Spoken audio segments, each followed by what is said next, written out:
Hello दोस्तों, मेरा नाम जगदीश है और मैं लंदन शहर में एक छोटी सी घड़ियों की दुकान में काम करता हूँ। इस घड़ियों की दुकान के मालिक हैं मिस्टर हेनरी। लेकिन असल में हम सिर्फ घड़ियाँ बेचने का ही काम नहीं करते, बल्कि हम शैतानी ताकतों को पकड़ने की कोशिश करते हैं और श्राप को खत्म करने का काम करते हैं। इसीलिए लोग हमें घोस्ट हंटर्स कहते हैं। इस समय सुबह सुबह इस दुकान पर बैठा हुआ मैं उन शापित चीज़ों को देख रहा था और अपनी जिंदगी की वो पुरानी घटनाओं को याद कर रहा था। मिस्टर हेनरी ने कहा था आज मैं दुकान पर नहीं आ पाऊंगा। उन्हें हल्की सी चोट लगी थी। एक बड़े काम पर हम गए थे जिसके बाद वो चोटिल हो गए और तब से 1 महीने की उन्हें रेस्ट दी गई थी। तो मैंने कहा काम मैं खुद ही संभाल सकता हूँ। मुझे नहीं पता था इतना बड़ा काम मुझे करने के लिए मिलेगा जो मैं अकेला कर भी पाऊंगा या नहीं। मैं समझ नहीं पा रहा था। दुकान पर एक आदमी आया। उस आदमी की गाड़ी काफ़ी ज़्यादा महंगी थी। बाहर 2 गार्ड्स खड़े थे। अंदर आया, उसके बाद घड़ियों को देखने लगा। फिर उसने पूछा क्या मिस्टर हेनरी मिलेंगे। मैंने कहा जी नहीं मिस्टर हेनरी, उन्हें थोड़ी चोट लगी है, इसीलिए कुछ समय तक वो दुकान पर नहीं आ पाएंगे। आप मुझे बता सकते हैं अगर आपको कोई काम है। क्या आपको कोई खास घड़ी चाहिए। उसने कहा तो तुम जगदीश हो, बहुत सुना है तुम्हारे बारे में। मैंने कहा जी धन्यवाद, आप बता सकते हैं आपको क्या चाहिए ताकि मैं जल्द से जल्द आपकी परेशानी दूर कर पाऊँ। क्या आपको कोई घड़ी चाहिए या इससे पीछे रखी चीज़ों में आपका इंटरेस्ट है। वो आदमी मुस्कुराते हुए कहने लगा यही बात तुम्हारी मुझे अच्छी लगती है, सीधे पॉइंट पर आ जाते हो। चलो बाहर चलते हैं, चाय पीते हुए बात करते हैं। मैंने कहा सर देखिए मैं इस समय दुकान पर हूँ और यहाँ हम दोनों के सिवा और कोई नहीं होता, तो अगर आपको बात करनी है तो हम यहीं पर बात करते हैं। जैसे ही मैंने ये शब्द बोले थे उसका ध्यान पीछे वाले हॉल की तरफ पड़ा और फिर वो कहने लगा यहाँ पर हम अकेले नहीं हैं। मैं चाहता हूँ हम किसी ऐसी जगह पर बात करें जहाँ कोई शापित चीज़ ना हो, क्योंकि मुझे इन चीज़ों से डर लगता है और मेरी परेशानी कुछ ऐसी है कि मैं ऐसी किसी जगह पर बात नहीं कर सकता। वो सामने रेस्टोरेंट है, क्या हम वहाँ बैठकर बात कर सकते हैं, क्योंकि बात थोड़ी बड़ी है और मैं कीमत भी बड़ी चुकाऊंगा। फिर वो बाहर की तरफ गया और जब मेरी नज़र पीछे वाले हॉल की तरफ पड़ी थी ना, मैंने लगभग 5 से 7 चीज़ों को थर थर कांपते हुए देखा था। अब कैसे बयां करूं, जैसे हॉल में भूकंप आया हो लेकिन बाकी चीज़ें नहीं हिल रही थी। 5 से 7 चीज़ें, और उस हॉल में ज़्यादातर चीज़ें श्रापित पड़ी थी। इसका मतलब है वो कुछ तो बड़ा बताने वाला है जिससे इन चीज़ों पर भी फर्क पड़ सकता है। लेकिन ऐसा वो क्या बताएगा जो यहाँ नहीं कह सकता। फिर मैंने दुकान का दरवाज़ा बंद किया, क्लोज्ड वाला वो बोर्ड लगा दिया और उसके बाद में चलता हुआ सामने वाले उस रेस्टोरेंट की तरफ जा रहा था। उसने पीछे वाले टेबल को रिजर्व कर लिया था। उसकी गाड़ी को देखकर ये तो कहा जा सकता था होगा बहुत ज़्यादा अमीर, लेकिन उसे यहाँ कैसा काम हो सकता है। मैं उस टेबल के पास वाली एक कुर्सी पर बैठा और वो सामने वाले सोफे पर बैठा हुआ। 2 चाय मंगवा चुका था वो पहले ही। चाय की चुस्कियाँ लेते हुए वो कहने लगा देखिए आपसे थोड़ा सा काम है, और ये काम भी बिल्कुल वैसा ही है जैसा काम करने के लिए आप मशहूर हैं। मुझे सिर्फ 5 रातों के लिए आपकी मदद की ज़रूरत है और इसके लिए मैं कितनी भी बड़ी रकम चुकाने को तैयार हूँ। क्या आप मेरे लिए वो काम करेंगे। मैंने कहा सर आप काम के बारे में बताइए, कीमत की बात मैं शुरू में नहीं करता और आपको पता है मैं ज़्यादा बड़ी कीमत नहीं लेता, लेकिन मुझे लोगों की मदद करना पसंद है। उसके लिए मुझे समझना होगा आपकी परेशानी कैसी है। क्या वो कोई भूतिया परेशानी है या कोई श्रापित चीज़ है या कुछ ऐसा जो आपके परिवार के साथ जुड़ा हो। हर तरह की परेशानी मैं खुद उसका छुटकारा करना चाहूँगा। उसने कहा मुझे 5 रातों तक एक खास जगह पर रुकना है। दिन के वक्त तो मैं खुद को संभाल सकता हूँ, लेकिन रात के अंधेरे में मैं सो जाऊँगा क्योंकि मुझे सोना बहुत ज़्यादा पसंद है। अंधेरे में मैं जागता नहीं बल्कि सोया रहता हूँ। 5 रातों तक तुम्हें मेरी सुरक्षा करनी होगी। मुझे कोई भूत ना मारे, कोई प्रेत ना मारे, कोई शापित चीज मुझे खत्म ना कर दे। क्या तुम ऐसा कर सकते हो? मैंने हंसते हुए कहा, अरे सर, ये कैसा काम है? आपके इतने ज्यादा गार्ड्स हैं जो आपकी सुरक्षा कर सकते हैं। आपको डरने की कोई जरूरत नहीं है। ये तो उनके लिए होता है जिनके पीछे कोई प्रेत आत्मा या कोई श्राप पड़ा होता है, या वशीकरण के जरिए उन्हें मारने की कोशिश होती है। क्या आपके किसी दुश्मन ने आपको धमकी दी है? उस आदमी ने कहा, नहीं, किसी ने धमकी नहीं दी है। मुझे मेरे भविष्य के बारे में पता है और मैं एक ऐसी जगह पर जाऊंगा जिसे भूतिया कहा जाता है। मुझे वहां पर 5 रातें बितानी है और तुम्हें हर रात मेरी सुरक्षा करनी होगी।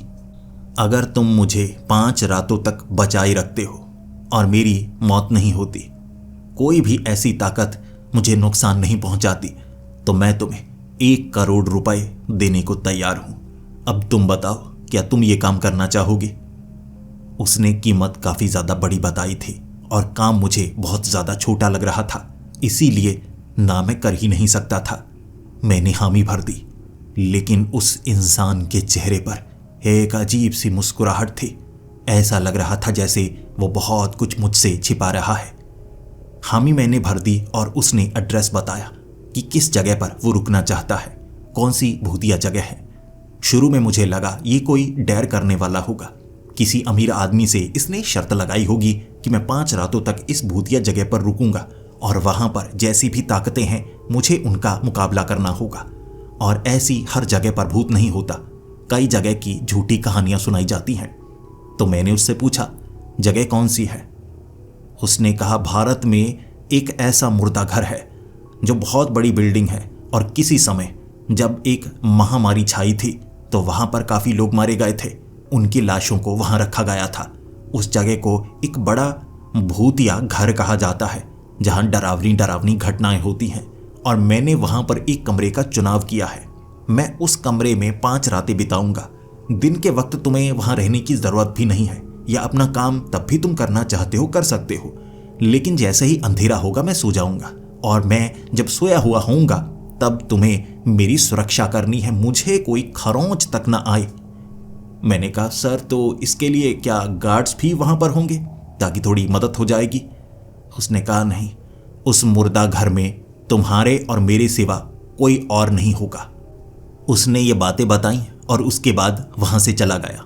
उसने मुझे अपना फ़ोन नंबर दिया था। भारत की टिकट्स उसने करवा दी थी।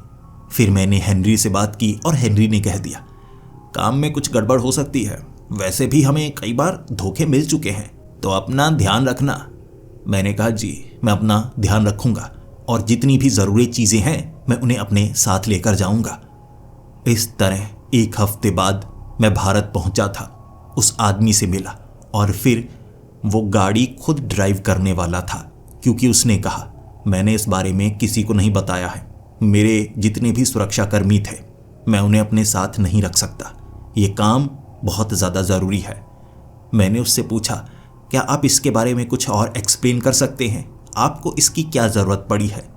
उसने कहा, बस यही मत पूछना, मैं तुम्हें बता नहीं सकता। कुछ राज हैं मेरे भी जो मैं किसी के सामने बयान नहीं कर सकता।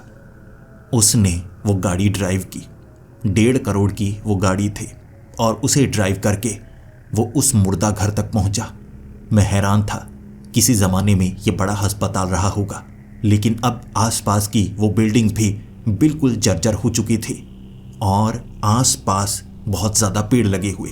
उसने इस पूरी की पूरी प्रॉपर्टी को खरीद रखा था, इसीलिए बड़े गेट के सहारे हमें उस जंगल के अंदर तक घुसना पड़ा था। और अब इस मुर्दा घर के सामने उसने गाड़ी को लगाया और फिर कहने लगा, गाड़ी में सारा सामान है ना जिसकी तुम्हें ज़रूरत थी? देखो, गड़बड़ नहीं होनी चाहिए, मुझे अपनी ज़िंदगी बहुत ज़्यादा प्यारी है, क्या तुम ये काम कर पाओगे? मैंने कहा, सर, मेरा यकीन कीजिए, जैसी जैसी ताकतों का सामना हमने किया है, आपसे ज़्यादा इसके बारे में मैं जानता हूँ। फिर वो मुस्कुराया और कहने लगा, बस यही कॉन्फिडेंस चाहिए था मुझे, तभी मैं बार बार तुमसे पूछ रहा था। चलो देखो, मैं तुम्हें दिखाता हूँ वो कमरा जिसका चुनाव मैंने किया है। क्योंकि अब दिन का वक्त था, वो आदमी भी वहाँ पर घूमने लगा और फिर कहने लगा, इस जगह को अच्छी तरह से खंगालो, कहीं पर भी खतरा ना हो। मैं तुम्हें वो कमरा बाद में दिखाता हूँ, तुम अच्छे से चेक कर लो इस जगह को। मैं उस मुर्दा घर को देखने लगा। इतना बड़ा मुर्दा घर, पूरे के पूरे अस्पताल को मुर्दा घर में बदला गया था। वहां पर कई ज्यादा बेड लगाए गए थे जो पूरी तरह से काले हो चुके थे। उनके ऊपर लाशों के निशान बने हुए थे। यहां जली हुई लाशें रखी गई होंगी। क्या आसपास कोई आग लगी थी? किस तरह की महामारी थी जिसने पूरे के पूरे शरीर को काला कर दिया होगा? बहुत ज्यादा सोचा मैंने। उसके बाद मैं उस कमरे तक पहुंचा जहां पर वो आदमी 5 रातों तक रुकने वाला था। हर रात वहां पर वो सोता और वहां जो बेड लगाया गया था वो पूरी तरह से काला हो चुका था। बहुत पुराना बेड था। ऐसे बेड पर सोने वाला कोई भी इंसान बीमार हो सकता है। तो मैंने उस आदमी को कहा और उसने कहा इससे कोई फर्क नहीं पड़ता, मैं यहीं पर सोऊंगा और हर रात तुम्हें मेरी सुरक्षा करनी होगी। मुझे भूत प्रेतों का डर नहीं था, मुझे बीमारी का डर था। लेकिन कोई भी ऐसी बीमारी 5 दिनों में तो असर नहीं करेगी और मेरा काम सिर्फ 5 रातों का है। इसीलिए मैं वहां पर कैमरा सेट करने लगा। हर जगह पर मैंने कैमरे लगा दिए थे क्योंकि उसे रुपए की कोई कमी नहीं थी। मैंने जो मांगा उसने वो मुहैया करवाया। फिर जब शाम का वक्त होने वाला था, उस कमरे के बिल्कुल साथ में मैंने कंट्रोल रूम बनाया था। यहां करीबन 250 कैमरे लगवाए थे मैंने, 250। और किसी अस्पताल में अगर 250 कैमरे लगे हैं तो वहां पर कोई परिंदा भी पर नहीं मार सकता। फिर उस आदमी ने रात के वक्त ऐसे कपड़े पहने जो मुझे पुराने जमाने के लग रहे। चमड़े के कपड़े पहने थे उसने। चमड़े के कपड़े पहनकर वो उस बेड पर लेटा और कैमरे में उसने इशारा किया, अंगूठा ऊपर की तरफ किया। फिर एक झटके में वो लेट गया जैसे उसे नींद आ गई हो। और लगभग 15 से 20 मिनट तक मैंने उसे ऐसे ही देखा। वो हिल नहीं रहा था, जैसे किसी को गहरी नींद आ गई हो। लेकिन जब भी हम बेड पर लेटते हैं बार बार कुछ करवटें तो लेनी पड़ती हैं। जब हमारा शरीर बिल्कुल सही स्थिति में आता है तब जाकर धीरे धीरे सुस्ती पड़ती है, उसके बाद जाकर हमें नींद आती है। वो तो जैसे ही लेटा वैसे ही सो गया, खर्राटे मारने लगा था। शुरू में मुझे ये जगह पूरी तरह से साधारण लग रही थी। ईएमएफ मीटर में मुझे जरा सी भी रीडिंग नहीं आई, यानी ये जगह भूतिया है ही नहीं। बेवजह इसकी कहानियां सुनाई जाती हैं। 5 रातों तक मुझे किसी तरह की कोई मुश्किल नहीं आने वाली। लेकिन वहां पर कई जगह से लीकेज की वो जो आवाज आ रही, टप टप बूंदे जमीन पर गिर रही थी और इस सन्नाटे में वो बूंदे भी काफी खौफनाक आवाज कर रही। धीरे धीरे एक अजीब सी महक, ये महक होगी किसी चीज के जलने की, लेकिन बहुत पुरानी। हवा में हल्के हल्के रेत के कण उड़ रहे थे और यहाँ कई लाइट्स लगी थी जिनमें वो मिट्टी और रेत के कण चमकते हुए लग रहे। मुझे धीरे धीरे डर लगने लगा और मेरी नज़र कैमरे में उस आदमी पर ही थी। उस कमरे में मैंने काफ़ी ज़्यादा गैजेट्स लगाए थे ताकि अगर ऐसा कुछ हुआ कम से कम साधारण ताकत को मैं कमरे से बाहर निकाल पाऊंगा। एक ऐसी फ्रीक्वेंसी के रेडियो वेव्स जिसके सामने किसी भी तरह की इवल एंटिटी ज़्यादा समय टिक नहीं सकती और उसे उस जगह से दूर जाना पड़ता है। जब तक वो गैजेट्स काम कर रहे होंगे इस कमरे में तो कोई नहीं आ सकता। मेरी नज़र उस आदमी पर ही थी और मैं जानता था सुबह के 6 बजे तक जब तक रोशनी नहीं होती तब तक मुझे अपनी नज़रें उसी के ऊपर टिकाए रखनी है। और फिर मुझे एक दूसरे कमरे में जो कि 3री मंजिल पर था एक काला साया नजर आया। वहां पर मैंने किसी भी तरह का गैजेट नहीं लगाया था क्योंकि मुझे सिर्फ उस आदमी की सुरक्षा करनी थी, पूरे के पूरे मुर्दा घर की सुरक्षा नहीं करनी थी। तो मैं कैमरे में देखता गया, ये एक काला साया लग रहा है, लेकिन पहले तो महसूस हुआ ही नहीं कि ये जगह भूतिया है। ये कर क्या रहा है? पहले वो काला साया आगे की तरफ आया और बिल्कुल कैमरे के सामने रोशनी उसके ऊपर पड़ रही थी, लेकिन उस काले साये के अंदर से 30% तक देखा जा सकता था। पीछे वाली दीवार साफ नजर आ रही। फिर मेरी नज़र उस काले साये पर ही थी, लेकिन वो काला साया हमला नहीं कर रहा था, वो सिर्फ चेतावनी दे रहा था।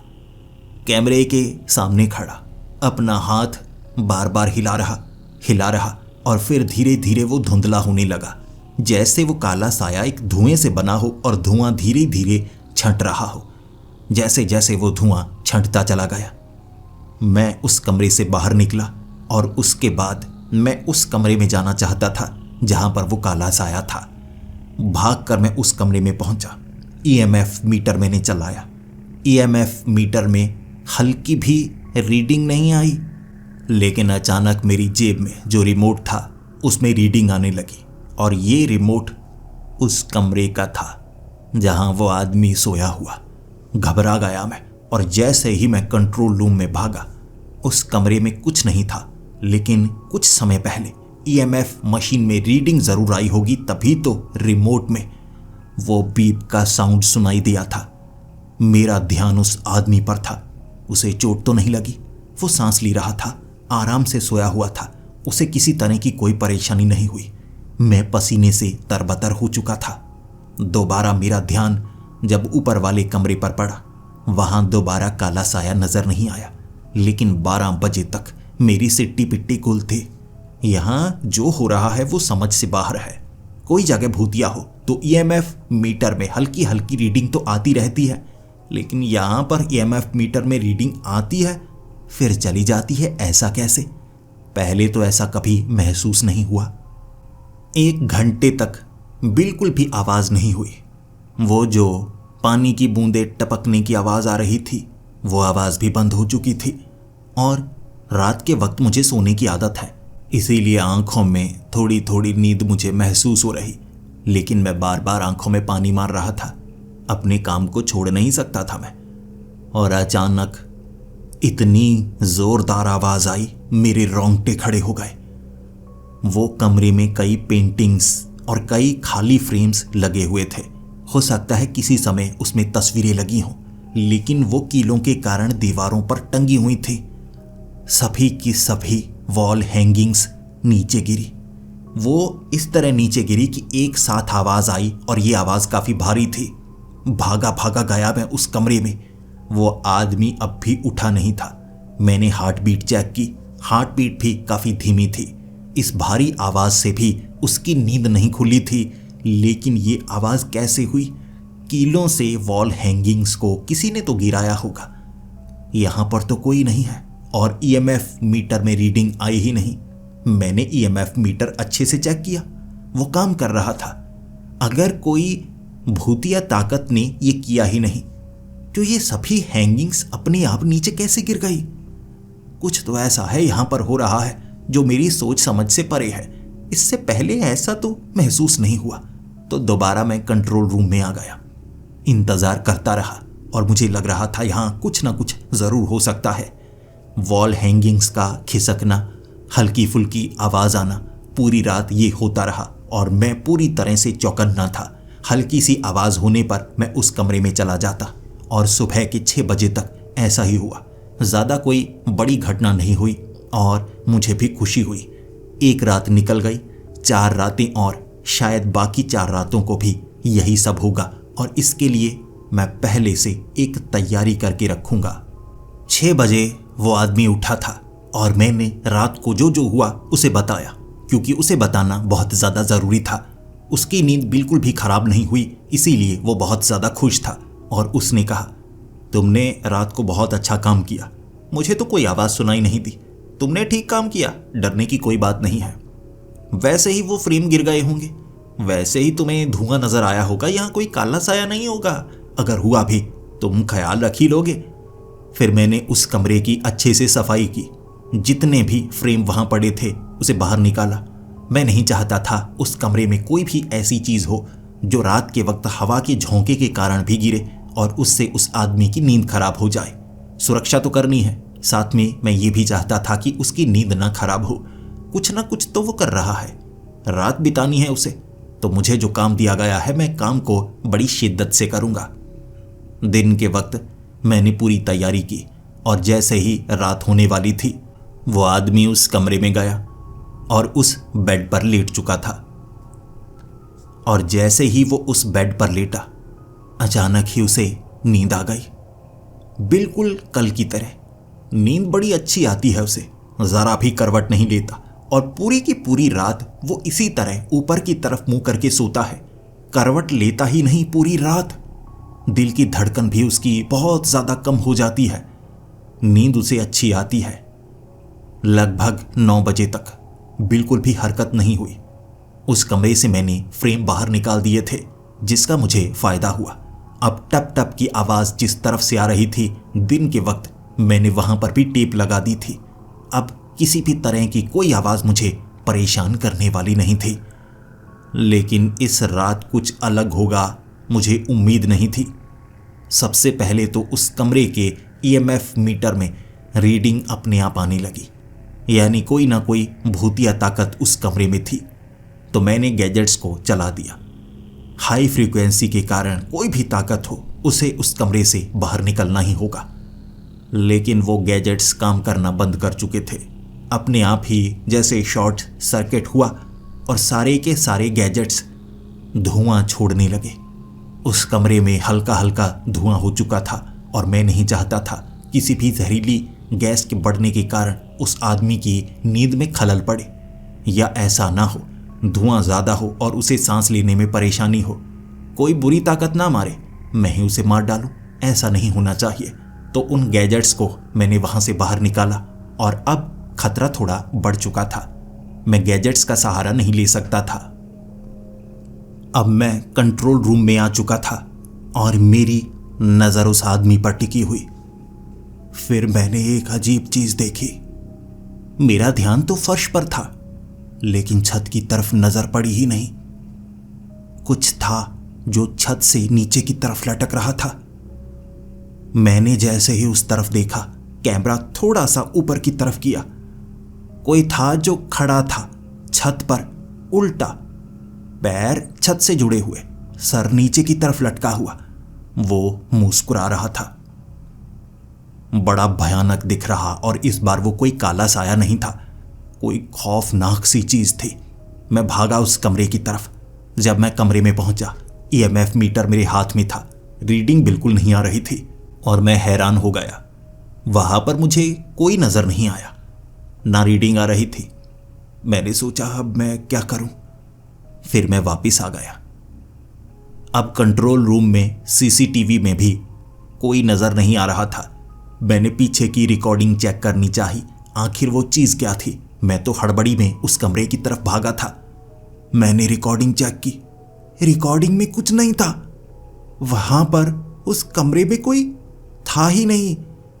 ये कैसा भ्रम था।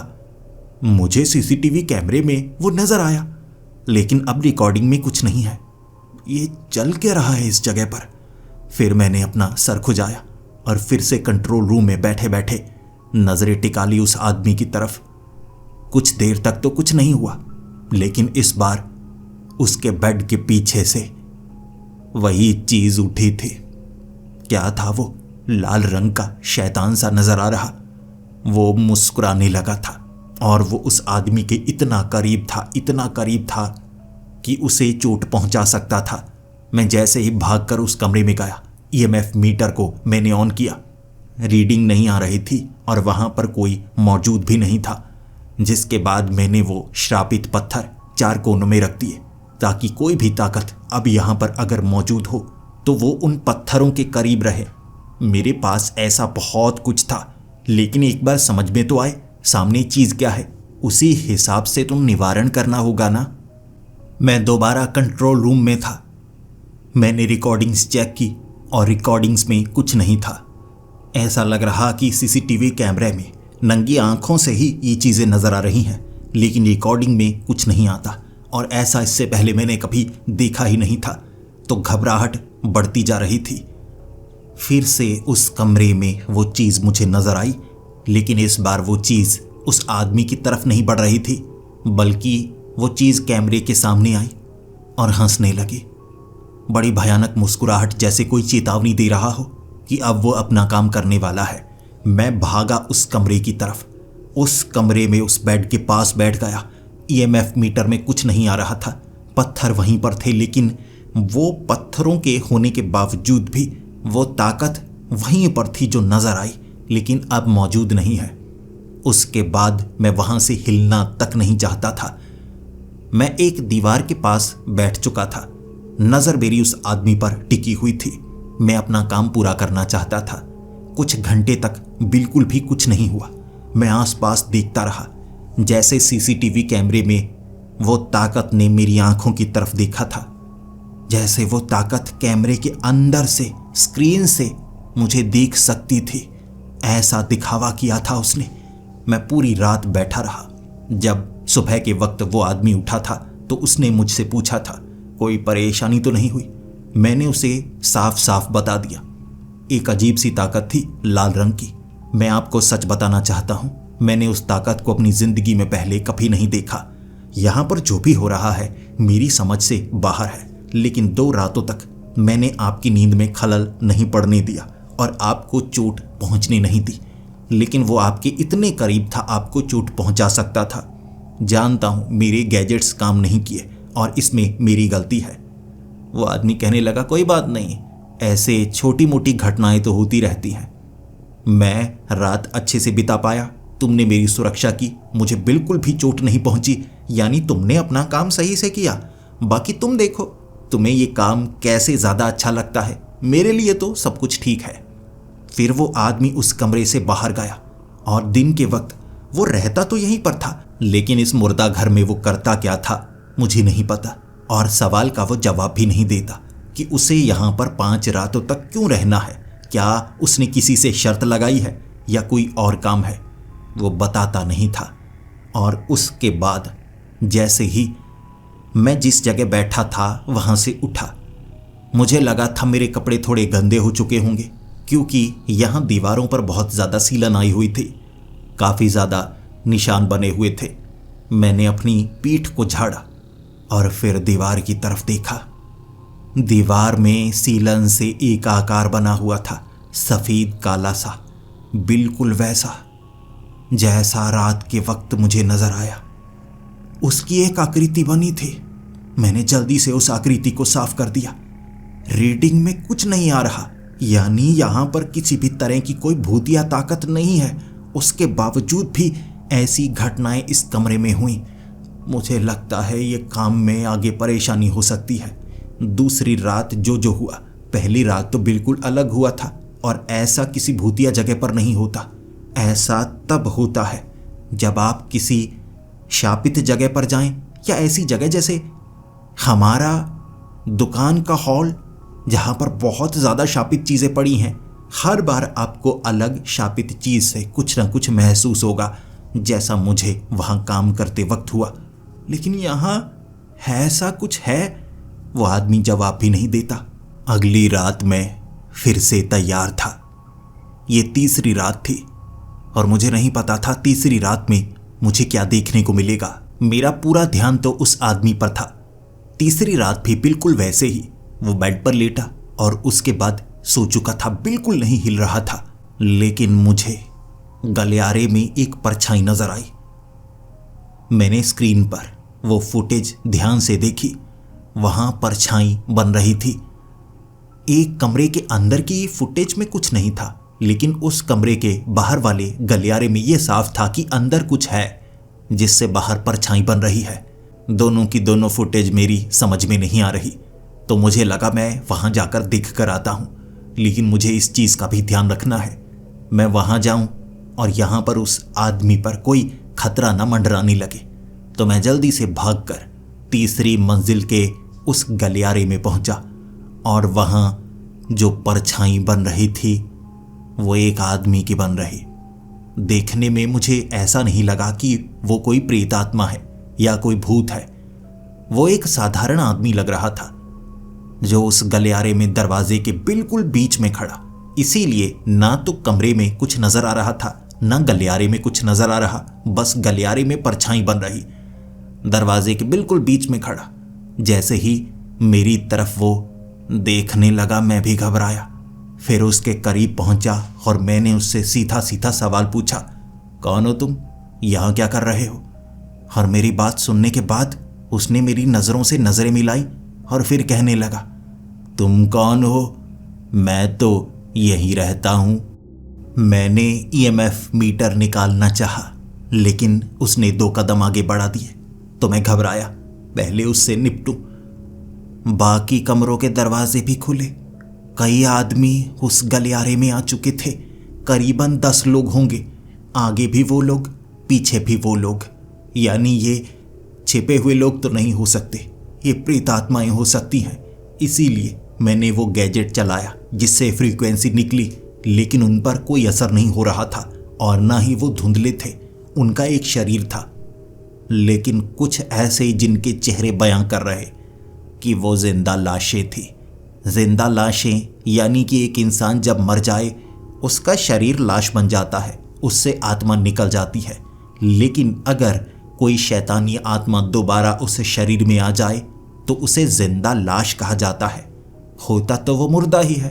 धीरे धीरे शरीर सड़ता चला जाता है, गलता चला जाता है, लेकिन तब तक वो बहुत कुछ कर सकता है। और ऐसी 10 जिंदा लाशें थी वहां पर। लेकिन पहले तो ये लोग नजर नहीं आए, और ये निकले तो निकले कहां से? वो मुझ पर हमला कर रहे थे और मैंने उन्हें रोकना चाहा। और अंत में मेरे पास एक ही रास्ता था, उन्हें नुकसान पहुंचाना, वरना वो मुझे नुकसान पहुंचाते। और मैं नहीं चाहता था कि ये लोग उस आदमी तक पहुंचे। ये शरीर के साथ थे। मेरे पास 2 चाकू थे। एक आदमी का गला काट डाला मैंने, और वो और ज्यादा गुस्से में आ गए, मुझ पर हमला करने लगे।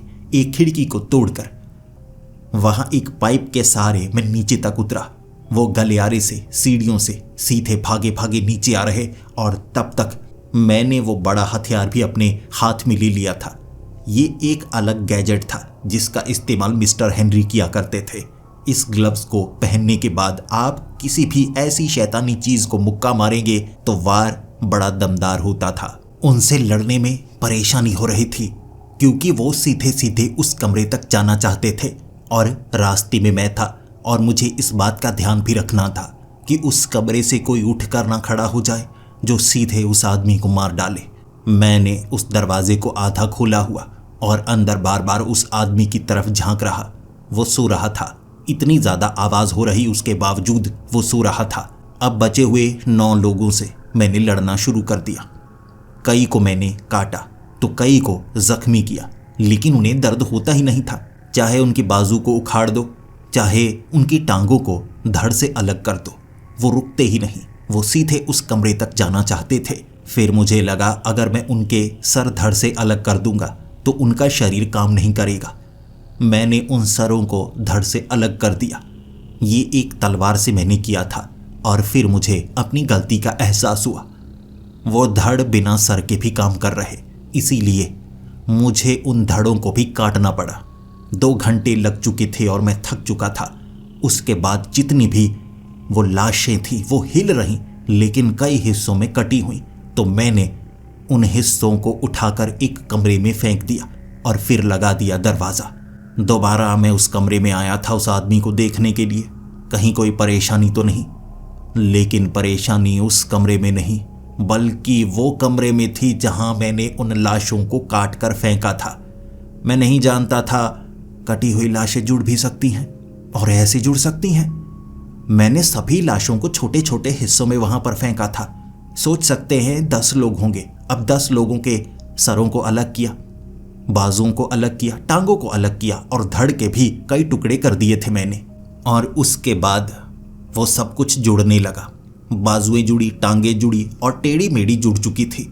दरवाज़ा हिलने की आवाज़ आई, धक्का मारने की आवाज़ आई, और मुझे लगा वो दोबारा उठ खड़े होंगे, दरवाज़ा तोड़ डालेंगी। मैं इस तलवार से तैयार हूँ।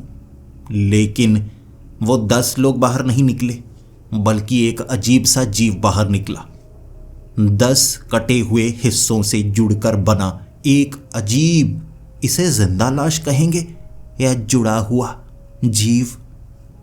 वो भाग रहा, मुझ पर हमला कर रहा, और तलवार से मैंने कई हिस्से काटे। एक बाजू काटो तो दूसरी बाजू निकल आती, एक सर काटो तो दूसरा सर निकल आता, टांगे काटो तो और टांगे निकलती। अब ऐसे किसी जीव से मुकाबला करना कोई आसान काम नहीं था। मैं चाहता था कि मुझे चोट चाहे लग जाए, लेकिन उस आदमी को बचाना मेरा फर्ज है। अब वो उस कमरे में घुसना चाहता था और मैं पीछे से वार कर रहा, जिससे वो जीव गुस्से में आया और मेरे पीछे पड़ा। और इस तरह मैं उसे ऊपरी मंजिल पर लेकर गया और वहां मैं उसे जलाना चाहता था। एक लाश के अंत करने का सही तरीका यही होता है, उसे जलाना, ताकि उसका कोई हिस्सा ना बचे। अगर मैं काट कर उसे कहीं दफना देता या कहीं पर बांधे रखता, फेंक देता, तो ये जीव दोबारा जुड़ सकते थे। तो इनके अंत का सही तरीका इन्हें जलाना ही था। जितने हिस्से कट रहे मैं उन्हें जला रहा और आग जल्दी पकड़ रहे थे। वो खून नहीं था उस शरीर में, कब से मरे हुए थे वो, क्या पता। और वो लाशें कहाँ होंगी, क्या नीचे दफनाई गई थी? लेकिन अगर ऐसा है तो नीचे से निकली कहाँ से? मैं कुछ समझ नहीं पा रहा, लेकिन फिर भी उन्हें जलाने से फायदा हो रहा। जो हिस्से जल रहे वो दोबारा न जुड़ पा रहे, न कुछ और हो पा रहा, वो राख बन रहे।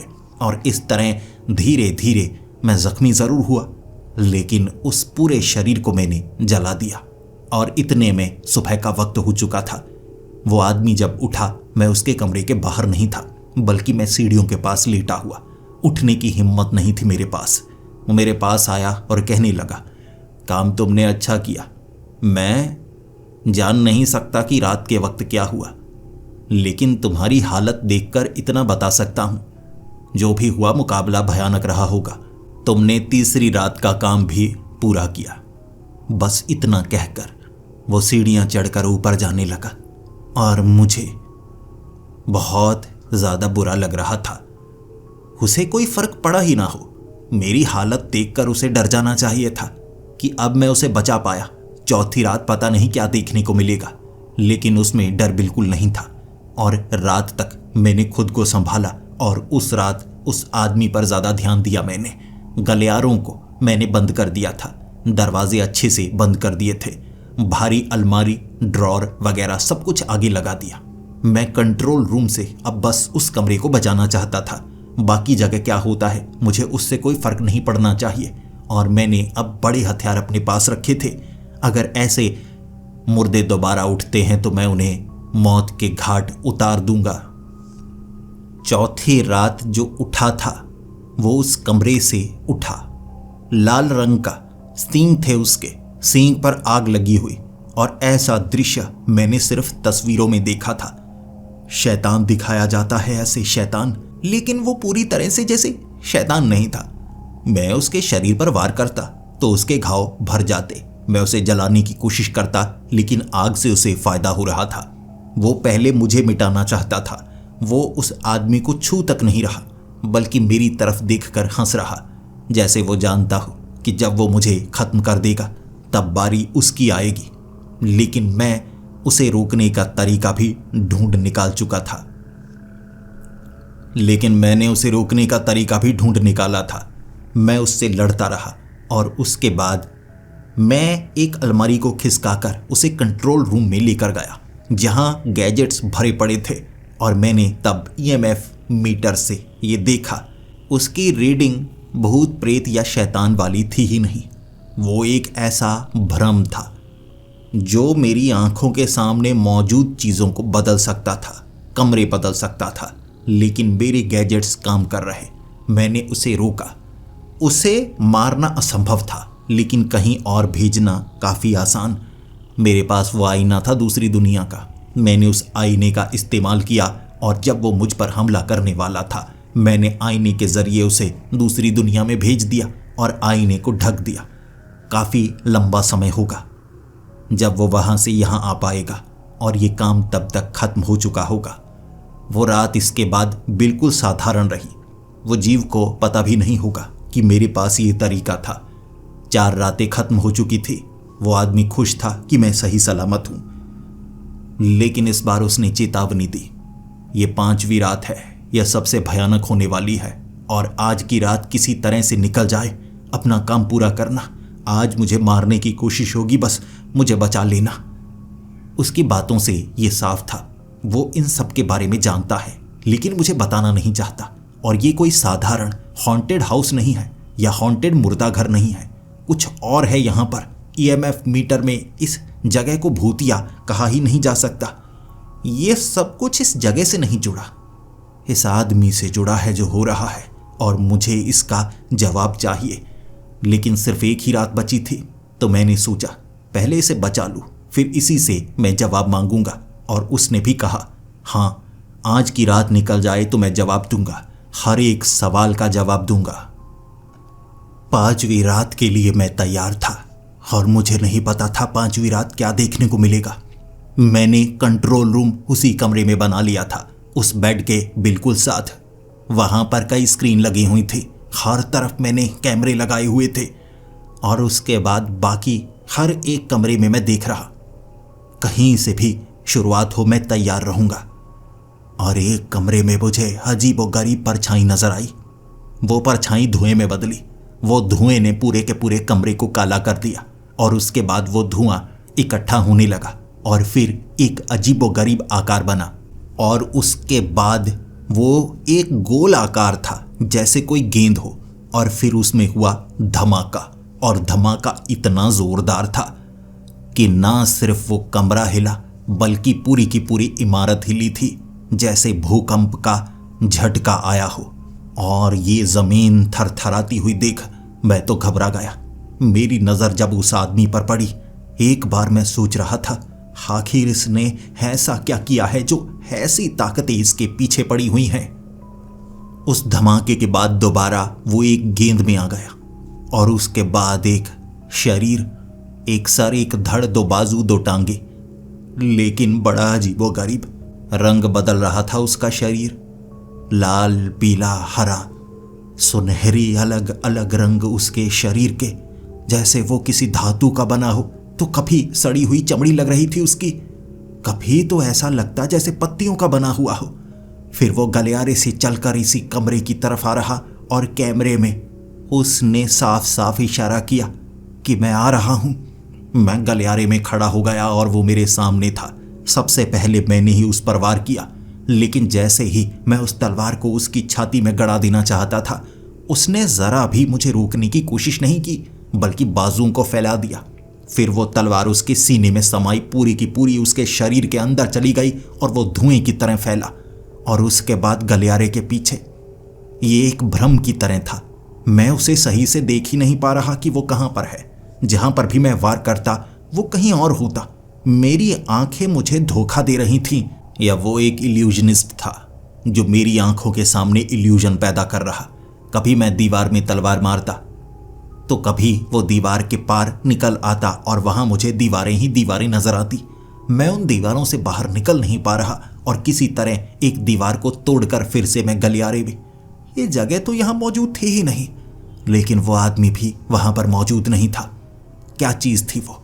मैं जैसे ही उस कमरे में पहुंचा, मैंने देखा वो जीव उस आदमी को खींचकर जमीन के अंदर ले गया और इतने में मैं उसे रोक पाता, वो गायब हो चुका था। नीचे कुछ नहीं था और ऐसा लगा जैसे मैं हार चुका हूं। मुझे कुछ तो करना था। क्या करूं मैं? कौन था वो? कहां ले गया? मेरी समझ में कुछ नहीं आ रहा तो मैंने जमीन तोड़नी शुरू कर दी। वो जमीन में गया है। मैं कुछ समय पहले आ पाया तो देख पाया। मैंने जैसे ही जमीन को तोड़ा, वहां एक बेसमेंट वाला चेम्बर था। उस चेम्बर में वो आदमी सो रहा, जमीन पर उसे लिटाया गया था और वो जीव बिल्कुल उसके सामने, उसके सर के पास, और अपनी उंगली एक तलवार की तरह बना चुका जो उसके सर के आर पार करना चाहता था। लेकिन उससे पहले वो किसी का इंतजार कर रहा। मैं नहीं जानता था वो किसका इंतजार कर रहा है, लेकिन मैं उस चेम्बर में घुस गया और जैसे ही मेरे हाथ में वो पत्थर थे, ये शापित पत्थर जिन्हें तोड़ा नहीं जा सकता। मैं इसे भी उस दुकान से लेकर आया था और मैंने वो पत्थर उसकी छाती पर मारे और ऐसा धमाका हुआ कि वो उड़ता हुआ दीवार में छेद बनाकर अंदर चला गया। लेकिन वो वापस आएगा, मैं जानता था। वो चीज क्या है जिसे नुकसान पहुंच ही नहीं रहा?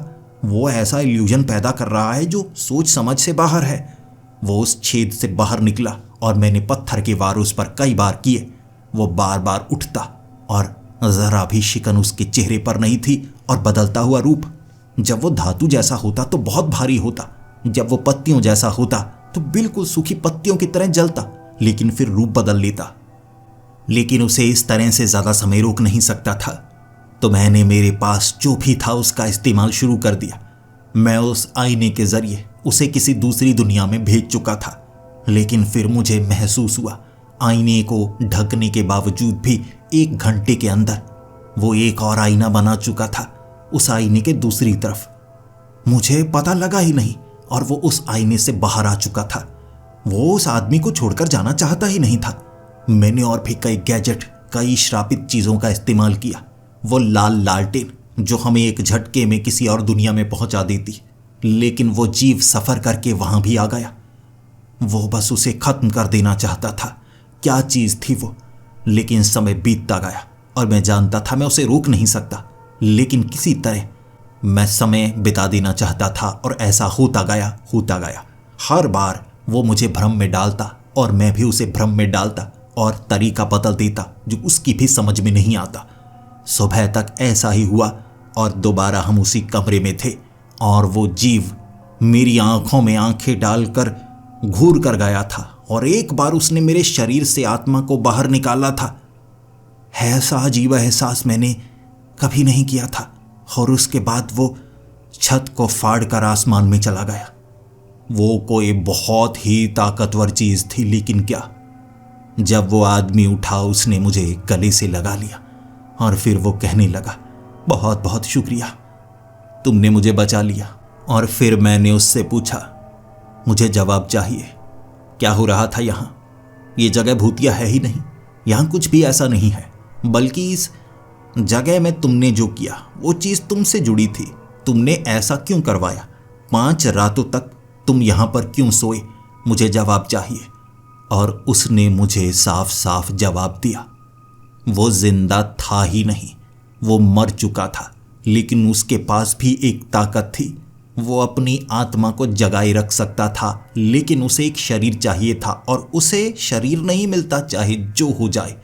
5 रातों तक सोने के बाद अगर उसकी मौत उसे बख्श दे तो उसे एक शरीर मिल सकता था। वो आदमी कहने लगा, तुम्हारी दुनिया बड़ी अच्छी है, बड़ी सुरक्षित है, लेकिन इस धरती से दूर किसी और दुनिया में एक विशाल जंग चल रही है जिसमें हमारा जीतना बहुत ज्यादा जरूरी है। वो दुनिया खत्म हुई तो बारी तुम्हारी दुनिया की होगी। और मुझे लगा था मैं सफर करके अगर यहां आ जाऊंगा, शायद कोई ऐसा हो जो मेरा शरीर मुझे दिला दे। सुना था तुम्हारे बारे में, जान भी गया। वो जीव कोई साधारण जीव नहीं था, वो साक्षात मौत का रूप था। वो मौत जो टल गई क्योंकि 5 रातों तक एक एक करके मैं उस ताकत को महसूस करता रहा और 5वीं रात मौत खुद मुझे लेने आई थी, मेरी आत्मा को। लेकिन तुमने उसे टाल दिया तो मुझे मेरा शरीर वापस मिला और इस जंग में तुमने भी एक अहम भूमिका निभाई है। मेरा बचना बहुत ज़रूरी था। अगर मेरे पास मेरा शरीर होता तो ये काम मैं खुद कर लेता। तुम्हारा बहुत बहुत धन्यवाद। अब मुझे बहुत जल्दी कहीं जाना है। मेरी ज़रूरत यहाँ पर नहीं है, कहीं और है। अगर मैं जिंदा रहा तो हम दोबारा मिलेंगे। और उसने वही छेद जो उस बिल्डिंग में हुआ था उसी का सहारा लेकर आसमान में उड़ना शुरू कर दिया। वो उड़ सकता था और इतनी तेजी से उड़ता हुआ धरती से आसमान की तरफ गया कि मैं देखता रह गया। वो बहुत ताकतवर था, लेकिन मरा हुआ था। मेरे कारण वो जिंदा हुआ और मैं इस सोच में पड़ा हुआ था, ऐसी कौन सी जंग है जो बहुत भयानक है और अब भी चल रही है किसी और दुनिया में? क्या मुझे उसके बारे में जानना चाहिए? फिर मुझे लगा परेशानियां और भी बहुत हैं। इसके बारे में मिस्टर हेनरी से बात करूंगा, शायद वो इसके बारे में कुछ जानते हो। इस तरह मैंने अपना काम पूरा किया था। कह सकते हैं एक बेहद अजीब 5 रातों की नौकरी जिसे मैं पूरा कर पाया था।